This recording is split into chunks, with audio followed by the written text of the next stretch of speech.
Olá pessoal, mais um vídeo ao som da panela de expressão, comunicação e expressão. Não, pode continuar, Júlia, que eu estou com fome. Eu queria falar com vocês sobre esse livro aqui. O livro é O Reino da Fala, do Tom Wolfe, ou Wolfe, sei lá. Não sei como escreve, não sei ler em português, em inglês. O Tom Wolfe era, faleceu recentemente, infelizmente, um jornalista americano. E eu venho há algum tempo, há cerca de 10, 12 anos, estudando, tentando entender a comunicação, a fala. Que é com a fala que se constrói o mundo, é com o discurso, é com a conversa. A diferença do homem para os outros animais está na fala. Nós nos diferenciamos do porco, do elefante, etc. e tal, porque falamos e eles não falam. Então, essa é um dos objetos dos meus estudos, não é? E aí eu peguei esse livro despretensiosamente do Tom Wolfe, que eu sei ele, mas eu acho ele um pouquinho, eu achava ele meio boçalzinho, enquanto pessoa, assim, não sei o que ele falava, mas aquele jeitinho dele meio estranho, assim, de um pouco chique, afetado, como se diz, né? Aí peguei esse livro um dia desse, olha, esse livro eu comprei em 2017, eu coloco o local e data e o valor do livro. Comprei em São Paulo em 2017 e li agora, em 2020. Peguei o livro, não dá vontade de parar, é muito bom. E por que esse livro é bom? Ele é bom porque, por ser jornalista, o Tom Wolfe escreve um assunto, escreve aqui, o tema são assuntos científicos, e ele escreve no linguajar que qualquer pessoa pode entender. Livro realmente fantástico. Agora ele é mais fantástico por duas coisas. Duas não, várias coisas, mas eu vou abordar só alguns aspectos. Primeiro, ele destrói o Charles Darwin e aquela sua famosa teoria. Charles Darwin simplesmente é uma fraude e é um larápio. Ele roubou a teoria de uma outra pessoa. Aqui tudo documentado. Eu tenho uma suspeita grave contra o tal de Albert Einstein.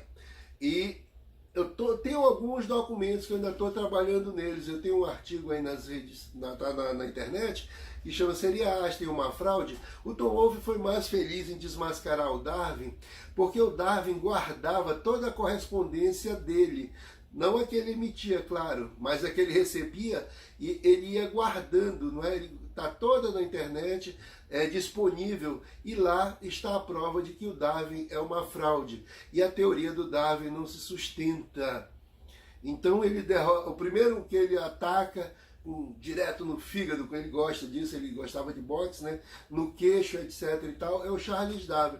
Vale a pena você ler isso para não falar como a gente endeusa, tudo que vem do Darwin é certo, etc. e tal.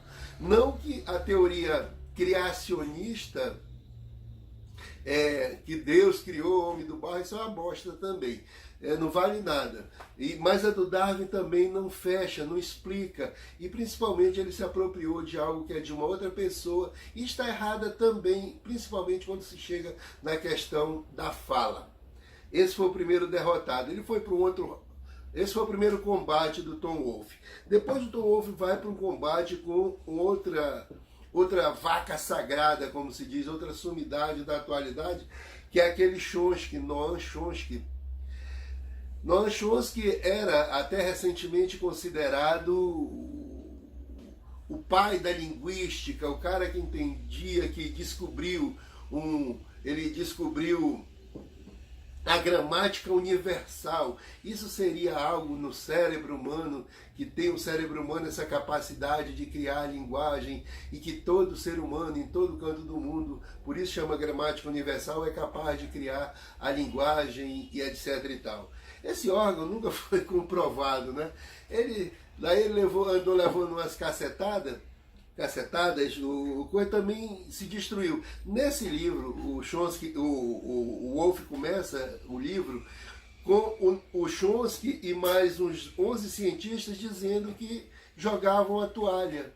Quer dizer, eles não sabem nada sobre a origem da fala, a origem da comunicação, da fala humana, não é? Não se sabe nada sobre isso. Foi bonita da parte dele, do Chomsky, que ele admitiu o erro. Ele admitiu que não sabe de nada, tentou consertar, mas a emenda também saiu tão ruim quanto o soneto. Então esse foi o segundo nocaute é o segundo nocaute do Wolff nesses medalhões, nessas figuras assim endeusadas por desconhecimento.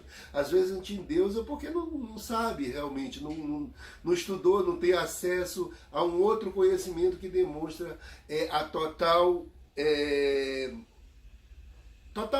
falta de fundamento do estudo, como é o do caso do Darwin e do Chomsky, né? Tudo acabado aqui. Mas quem acabou com tudo isso? Ah, se vocês soubessem de onde vem a origem de tudo isso. Tem um camarada, o nome dele é muito estranho para ser lido, sabe? Aqui tá Everett com 2 T's. Não sei, Everett, sei lá como pronuncia. Então esse camarada, ele era um pastor protestante lá dos Estados Unidos e foi trabalhar numa tribo indígena onde? No estado do Amazonas. E para nossa alegria, o Everett derrotou toda essa cambada de sapientíssimos antes dele, Everett, trabalhando com a tribo indígena, que até pra gente isso é até feio dizer isso, mas nós amazonenses, nós brasileiros não sabemos. Amazonense, pior é que a gente tem uma relação difícil de conhecimento com os indígenas, e às vezes eu, pelo menos, precisei abrir os olhos para esse povo, né, para esses povos indígenas. E a tribo se chama Pirahãs, ou Piraãs. É escrito, deixa eu dizer aqui para ficar bem gravado, ó, P-I-R-A-H-A-T-U-S,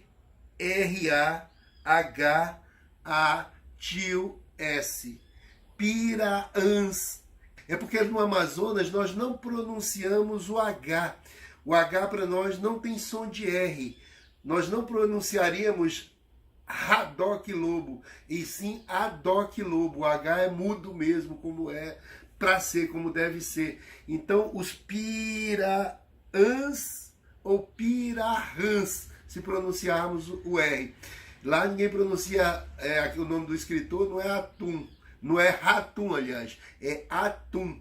Então, foi entre os Pirahãs ou entre os Piraãs que o Everest derrotou esses camaradas, e essa tribo está lá e deve ser preservada, né, para o bem da humanidade, o bem de todos nós. É isso. Mas ele disse mais. Passou 30 anos estudando essa tribo e descobriu algo muito incrivelmente fantástico, que foi que pôs a pá de cal no Chomsky e nos outros, e no Darwin, etc. e tal, né? O que acontece? Esses índios, os nossos índios amazônicos, a gramática deles é muito pequena. Eles tinham apenas 3 vogais na gramática deles, né? 3 vogais e em torno de umas 5 consoantes, muito poucas palavras, né? Então ele percebeu que esses índios não tinham aquilo que o Chomsky diz que seria o órgão que gerava a gramática universal. Ele percebeu que isso não era verdade.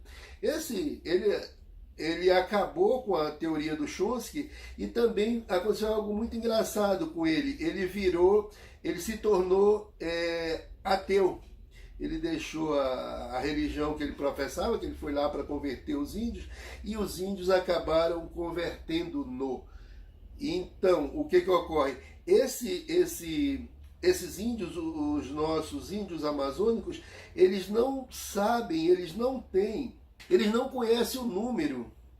Isso é uma outra coisa bem bacana, porque se você for olhar os matemáticos, essas pessoas que acreditam em matemática, e matemática é uma criação humana tão falha como qualquer outra, eles dizem que aquela besteira, não, A matemática é a língua com que Deus se comunica com o homem. Nada mais falso, né? Para você ter uma ideia, não veio só daqui, mas o número 1000 passou a ser, o número 0, perdão, passou a ser conhecido apenas no ano 1000. Como é que o Deus se comunicou tanto tempo sem o zero?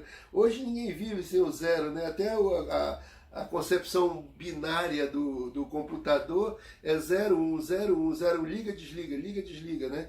É isso aí, a concepção binária do computador. Então, é uma besteira. Pirahã, a tribo dos Pirahãs.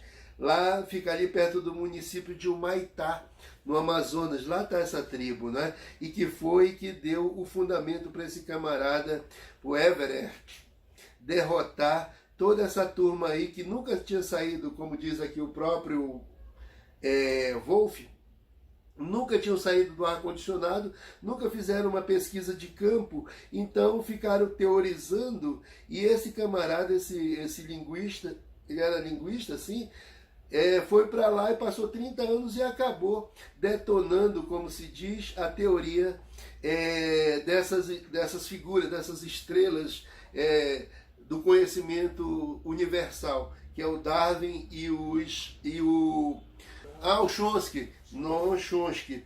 Eu gosto do Chomsky. O Chomsky virou um político muito bom, por sinal, o pensamento dele, mas a teoria dele da linguagem está totalmente superada, e pelos Pirahãs. São os índios, uma tribo amazônica lá em Humaitá, não é? E isso me deixou bem feliz, porque aqueles índios também foram paraenses e são amazonenses, era do Grão-Pará, certamente estão perdidos ali naquela selva, e espero que continue, para nossa felicidade, continue ter uma vida longa, e que nós acabamos produzindo sem querer, ou porque somos mais sábios ainda, nós já sabíamos, nós já praticávamos algo que detonava, que destruía duas teorias assim tidas por fundamentais no atual estágio do conhecimento mundial. Então, os índios foram lá e nocautearam primeiro Darwin e depois o Chomsky. Graças a esse escritor, esse linguista, que é professor também, o Everett. Muito obrigado a ele, e obrigado, isso é para encher de orgulho nós brasileiros, né? A gente acaba não estudando, por isso a importância da preservação da Amazônia e suas riquezas, tanto vegetais, como animais, como humanas, como de água também, né? Água doce, nosso celeiro mundial de água doce. Nós temos tudo e temos que preservar esse tudo para que ele não se transforme numa grande podridão, como são as periferias das cidades, onde se amontou milhares de pessoas passando fome, e que leva a um outro gênio da humanidade chamado Karl Marx, esse ainda com sua teoria cada vez mais comprovada, não é? Mais presente, mais brilhante. Cada dia Karl Marx vive mais.